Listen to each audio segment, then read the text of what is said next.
सदियों पुरानी बात है। चीन पर हान राजाओं का राज था। तभी से यहाँ के लोग सिल्क बनाते थे, जो शुरुआत में चीन के अंदर ही अंदर बिकता था, लेकिन बाद में दूसरे देशों में भी इसकी डिमांड होने लगी। तब चीन के ट्रेडर्स सिल्क बेचने के लिए middle Asia, Iraq, Iran, Syria, यहाँ तक कि रोम तक जाने लगे। जिस रास्ते वो सिल्क ले जाते उसे सिल्क रूट कहा जाने लगा। सिल्क रूट काफी लंबा और बिजी था, जहां से गुजरने वाले व्यापारी रास्ते में पड़ने वाली रियासतों के राजाओं को अच्छा खासा टैक्स देते थे। इसीलिए इस रूट पर बसी छोटी छोटी रियासतें भी अमीर होती गईं और इन्हीं में से एक रियासत थी हुंजा। हुंजा कश्मीर का पार्ट थी, माने एक वक्त पर यह अखंड भारत का हिस्सा थी। कश्मीर का यह हिस्सा स्वर्ग से भी सुंदर था, जहां के मीर सिल्क व्यापारियों के पैसों से अमीर होते जा रहे थे। इस रास्ते की निगरानी के लिए उन्होंने स्पेशली एक फोर्ट बनवाया और इसे प्रोटेक्ट करने के लिए वो पूरे परिवार के साथ नए फोर्ट में शिफ्ट हो गए। लेकिन फिर आया वो दौर जब सिल्क रूट खत्म हो गया और अब हुंजा के मीर पैसों के लिए कभी चीन तो कभी रूस की चमचागिरी करने लगे। उनके ये ही हरकतें अंग्रेजों को पसंद नहीं आई, जिसकी वजह से अंग्रेजों और मीर के बीच ठन गई। मीर ने तेवर दिखाते हुए अंग्रेजों से जंग छेड़ दी, लेकिन ब्रिटिशर्स की फोर्स इतनी पावरफुल थी कि चाइना और रशिया की हेल्प लेने के बावजूद मीर जीत नहीं पाए। अंग्रेजों ने मीर को भगा दिया और अब हुंजा पर राज हो गया ब्रिटिशर्स का। ब्रिटिशर्स ने इसका कंट्रोल पूरी तरह कश्मीर को दे दिया और लंबे वक्त तक कश्मीर के राजा ने हुंजा पर राज किया। हुंजा के पड़ोस में ही थी नगर रियासत। नगर भी हुंजा जैसा ही खूबसूरत था, ये भी कश्मीर का ही हिस्सा था। लेकिन 1947 में दोनों रियासतें पाकिस्तान में चली गई। हालांकि सवाल आता है कैसे, जब कश्मीर भारत को मिला तो हुंजा और नगर पाकिस्तान में कैसे गए? क्या खास था हुंजा और नगर में ऐसा कि चीन, रूस और ब्रिटेन समेत दुनिया के कई बड़े बड़े देशों की नजरें इन रियासतों पर थी? क्यों भारत हुंजा और नगर को पाकिस्तान में जाने से बचा नहीं पाया? और क्या हुआ पाकिस्तान में जाने के बाद इन रियासतों के मीर का हाल? इन सभी सवालों का जवाब छिपा है हुंजा और नगर की हिस्ट्री में, जिसे जानने से पहले मैं आपको एक छोटी सी कहानी और सुनाती हूँ।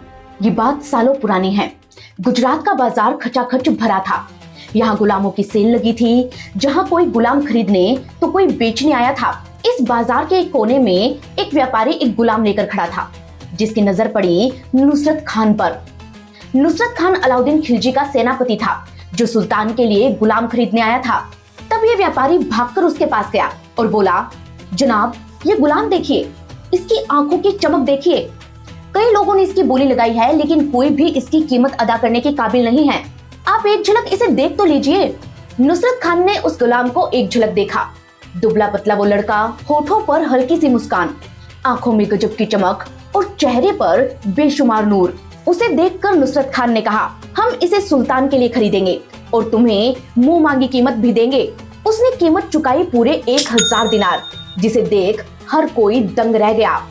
दिनार वो करेंसी जो आज Kuwait, Algeria, Tunisia, Libya, Serbia, Jordan और इराक जैसी कंट्री में यूज होती है।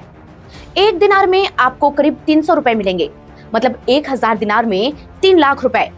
ये अब का प्राइस है, तो सोचिए जरा कि उस वक्त कितना ज्यादा होगा।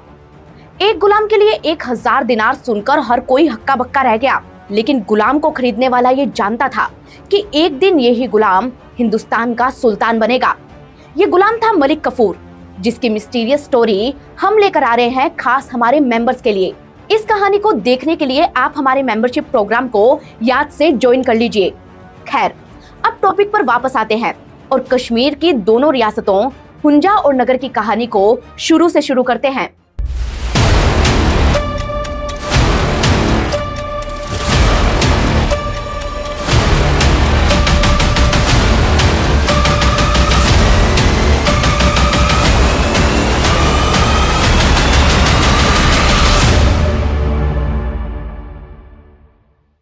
देश की राजधानी दिल्ली से करीब 1000 किलोमीटर दूर पाकिस्तान ऑक्युपाइड कश्मीर में पड़ता है गिलगिट बाल्टिस्तान। यहीं पर है कराकोरम माउंटेन रेंज, जहां बहती है हुंजा नदी। हुंजा रिवर के किनारे हुंजा शहर बसा है, जो नेचुरली इतना खूबसूरत है कि इसे हेवन ऑफ पाकिस्तान भी कहते हैं। यहाँ पोल्यूशन नाम की चीज नहीं है। यहाँ का कल्चर और सिविलाइजेशन काफी इंटरेस्टिंग है। यह ब्रुनशो कम्युनिटी के लोग रहते हैं जो अपनी ब्यूटी और हेल्दी लाइफस्टाइल के लिए दुनिया भर में मशहूर हैं।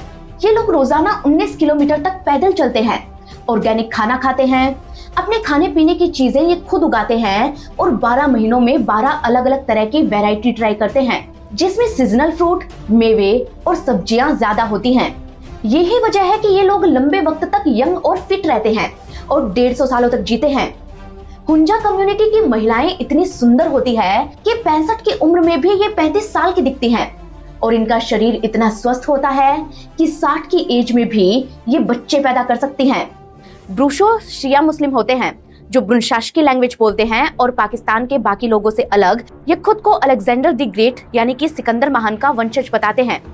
हुंजा स्पेशल इसलिए भी है क्योंकि वहाँ के पहाड़ों में बेशकीमती मिनरल्स दबे पड़े हैं, जिनमें सबसे खास है शिलाजीत, जो यहाँ की माउंटेन रेंज के चट्टानों से निकलता है। शिलाजीत निकालने का प्रोसेस काफी खतरनाक होता है।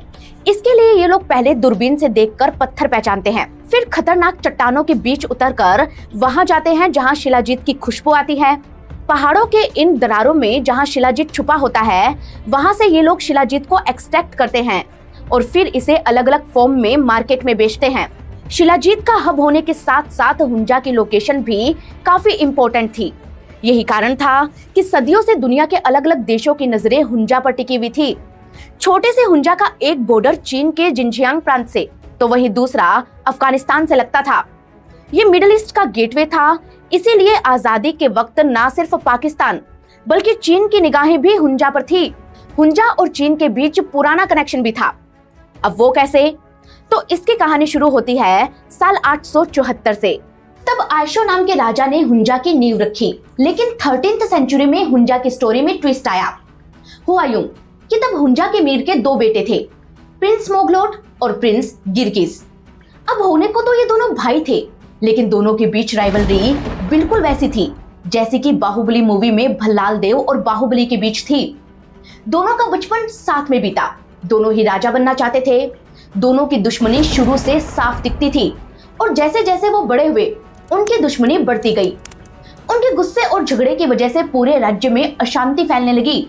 ये देख उनके पिता ने एक बेहद कठिन फैसला लिया और दोनों का झगड़ा खत्म करवाने के लिए अपने राज्य को 2 हिस्सों में बांट दिया, जिसमें नॉर्थ वेस्टर्न पार्ट गिरगिस को मिला, वहीं साउथ ईस्टर्न पार्ट मिला मोगलोट को। अब गिरगिस वाला पार्ट बना हुंजा, वहीं मोगलोट को जो पार्ट मिला वो कहलाया नगर। माने दोनों ही प्रिंस राजा बन गए और ये राजा कहलाए मीर। ज्योग्राफिकली देखे तो नगर की लोकेशन भी स्ट्रेटेजिकली इंपॉर्टेंट थी, जिसका बॉर्डर लगता था गिलगिट एजेंसी से, जहां से कराकोरम हाईवे निकलता था। ये भारत और चीन को कनेक्ट करता था। वही चीन का पड़ोसी होने के कारण हुंजा और नगर दोनों के मीर चीन के सम्राट को खुश रखते थे। यही वजह थी कि एक वक्त पर हुंजा और नगर के रिश्ते चीन से बेहद पक्के थे। इतना ही नहीं, 1760 में चीन ने हुंजा के मीर को सरदार का टाइटल दे दिया था। इससे हुंजा के मीर फूलकर कुप्पा हो गए और खुद को चीन के सम्राट के बराबर मानने लगे, लेकिन असल में वो करते थे चीन के ऑफिसर्स की खुशामदी। अब वो कैसे? तो ये यानी कि हुंजा के लोग कराकोरम और कुन्नुन वैली में जाते और वहां जाकर ये छापे मारते और खानाबदोश किर्गिज लोगों को किडनैप करते। इन लोगों को ये स्लेव बनाते और इन स्लेव माने कि गुलामों को ये चाइनीज ऑफिसर्स को बेच दिया करते थे। चाइना के लोग हुंजा के लोगों को कंजूटिस कहते थे और कंजूटिस लोगों की सारी जिंदगी चीन वालों की खुशामदी में बीत रही थी। इतना ही नहीं, चीन को खुश करने के लिए ये अपने मुस्लिम भाइयों तक के खिलाफ हो गए। अब वो कैसे? तो कहते हैं कि उन दिनों चीन ने यारकंद करके एक जगह पर कब्जा किया। ये इलाका था उइगर मुसलमानों का।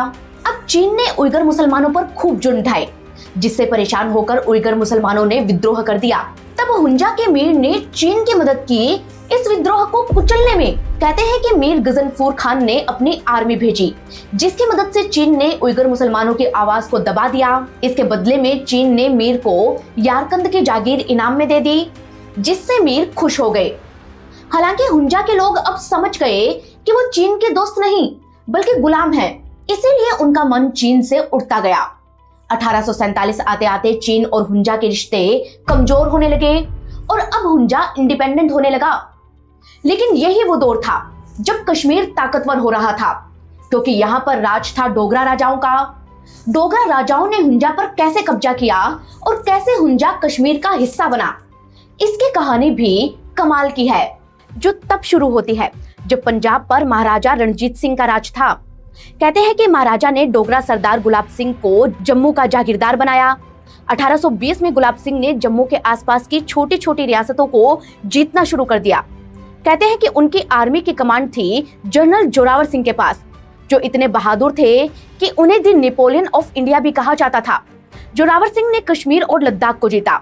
इसके बाद उन्होंने हमला किया गिलगिट बाल्टिस्तान पर।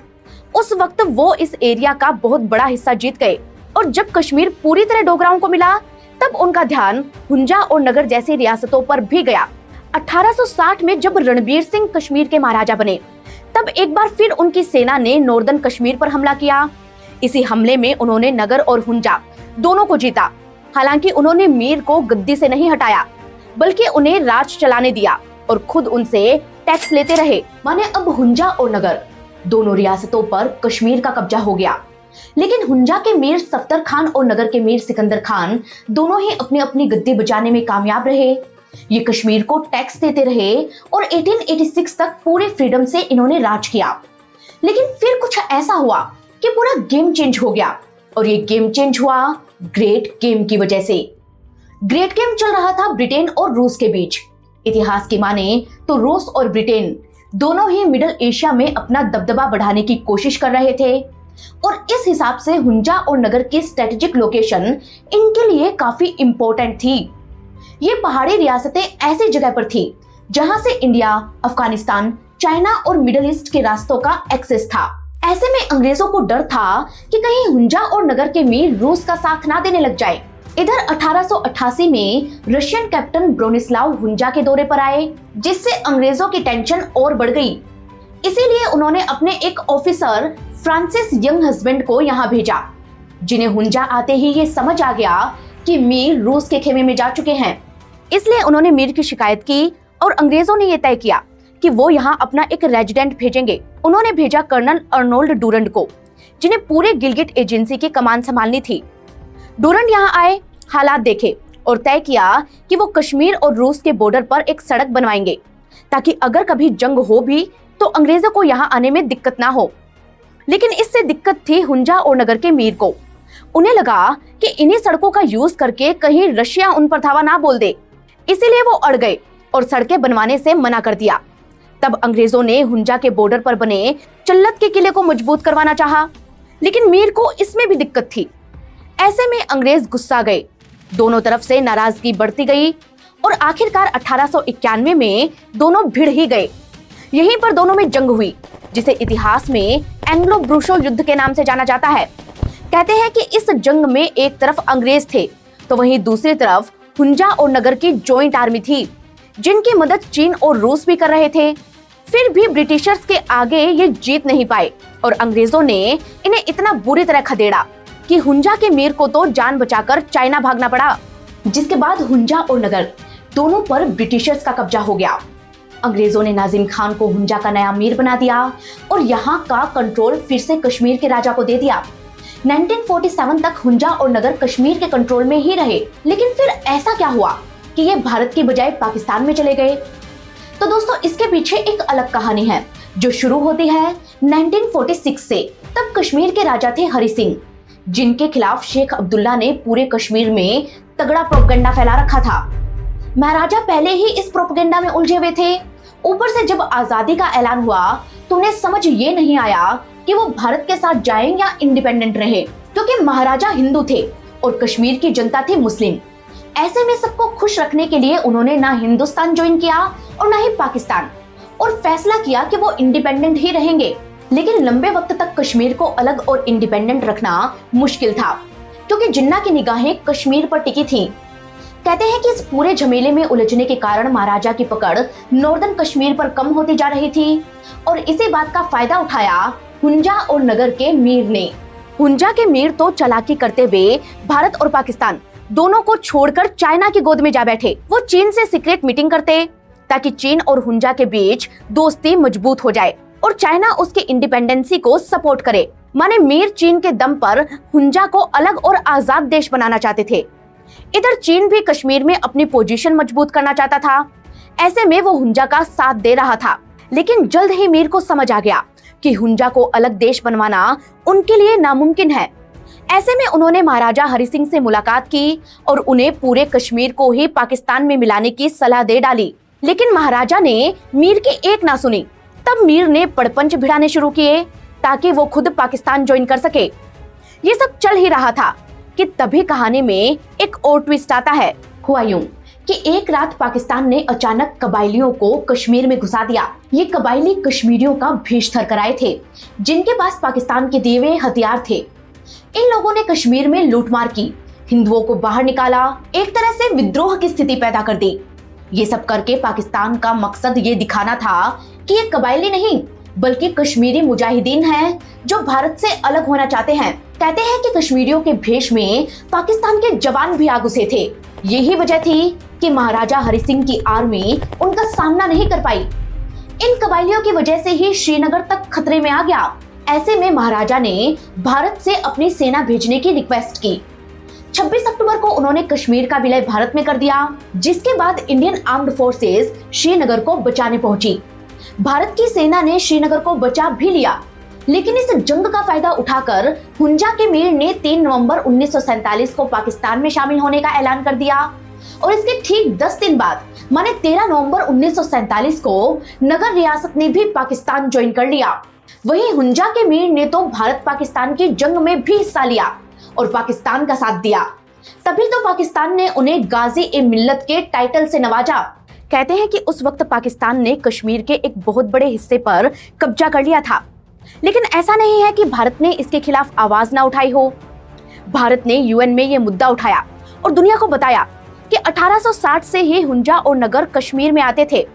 ऐसे में जब कश्मीर भारत का हिस्सा है तो हुंजा और नगर भी भारत को ही मिलने चाहिए। पाकिस्तान ने इन्हें इलीगली ऑक्यूपाई कर रखा है, इसीलिए पाकिस्तान को इन्हें छोड़ देना चाहिए। लेकिन पाकिस्तान पीछे हटने को तैयार नहीं था। पाकिस्तान ने कश्मीर के जिन हिस्सों पर कब्जा किया उसे ही पीओके यानी कि पाकिस्तान ऑक्यूपाइड कश्मीर कहा जाता है, और यही रीजन भारत और पाकिस्तान के बीच विवादों की सबसे बड़ी वजह है। खैर, अब देते हैं आखिरी सवाल का जवाब कि पाकिस्तान में जाने के बाद इन दोनों रियासतों के मीर का क्या हुआ, क्योंकि आज पाकिस्तान की पॉलिटिक्स में इनके नाम कहीं भी सुनने को नहीं मिलते, जबकि भारत के राजे रजवाड़े तो आज भी भारत की पॉलिटिक्स में अहम हिस्सा रखते हैं। लोग आज भी उन्हें उतना ही सम्मान देते हैं। लेकिन पाकिस्तान के नवाब, मीर, थाम, राणा ये सब गए तो गए कहां? तो दोस्तों, हुंजा और नगर के मीर के साथ क्या हुआ, ये कहानी जानने के लिए हमें सिल्क रूट पर वापस जाना पड़ेगा। इतिहास बताता है कि वक्त के साथ साथ सिल्क रूट की अहमियत बढ़ती जा रही थी। यहाँ से गुजरने वाले व्यापारी सिल्क के अलावा मसाले और बेशकीमती हीरे मोती तक लेकर जाने लगे। इसी वजह से इन पर चोर लुटेरे हमला करने लगे, जिनकी वजह से इनका काफी नुकसान होने लगा। हालांकि जहाँ जहाँ ये व्यापारी टैक्स देते, वहाँ के राजा इनकी हिफाजत का पूरा जिम्मा उठाते, लेकिन वो चाहकर भी डकैतों और लुटेरों को कंट्रोल नहीं कर पाए, जिस वजह से सिल्क रूट पर ट्रेडर्स आने कम होने लगे। अब ये ट्रेडर्स समंदर के रास्ते ट्रेड करने लगे, जिसके 2 फायदे थे। एक तो ये कंपैरेटिवली सेफ था, दूसरा ये कि शिप के जरिए ये दूर दराज के उन देशों तक भी पहुंच गए जहां सड़क के रास्ते जाना पॉसिबल नहीं था। इसी वजह से सिल्क रूट पर ट्रेडर्स का नंबर कम होने लगा और धीरे धीरे ये रूट खत्म हो गया। कहते हैं कि इस रूट के खत्म होते ही हुंजा और नगर की कमाई भी बंद हो गई और हालात ये हो गए कि मीर के पास महलों को रिनोवेट करवाने के पैसे तक नहीं बचे। इसके बाद आया साल 1974, जब पाकिस्तान के प्राइम मिनिस्टर जुल्फिकार अली भुट्टो ने इंदिरा गांधी के देखा देख पाकिस्तान की रियासतों का स्टेटस खत्म कर दिया।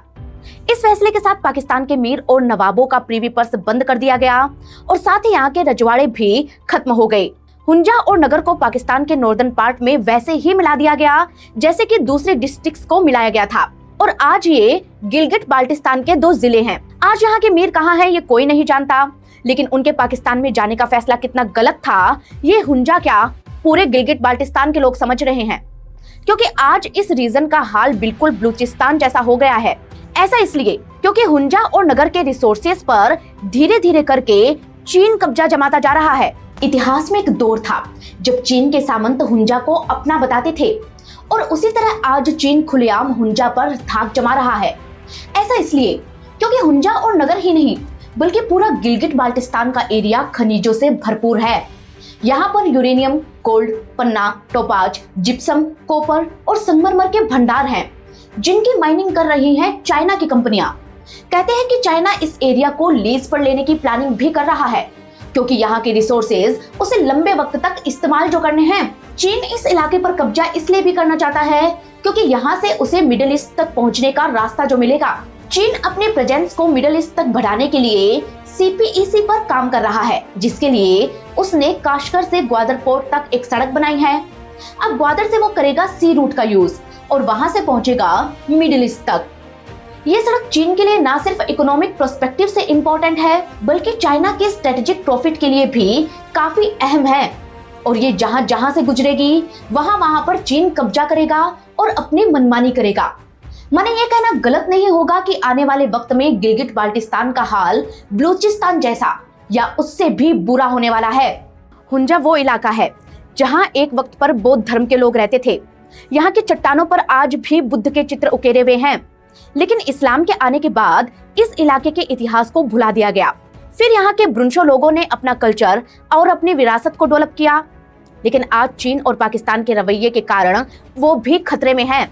हुंजा और नगर के मीर ने अपने लालच के कारण पाकिस्तान ज्वाइन किया था और उनकी वजह से ही कश्मीर का बेहद खूबसूरत हिस्सा भारत से छिन गया था।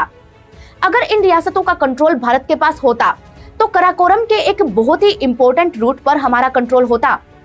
हुंजा और नगर के रिसोर्सेज भी हमारे होते, वहीं इन इलाकों में ठीक वैसे ही ग्रोथ होती, वैसे ही डेवलपमेंट होता जैसा कि भारत के बाकी शहरों में हुआ है। लेकिन ऐसा हो सकता था, हकीकत में हुआ नहीं।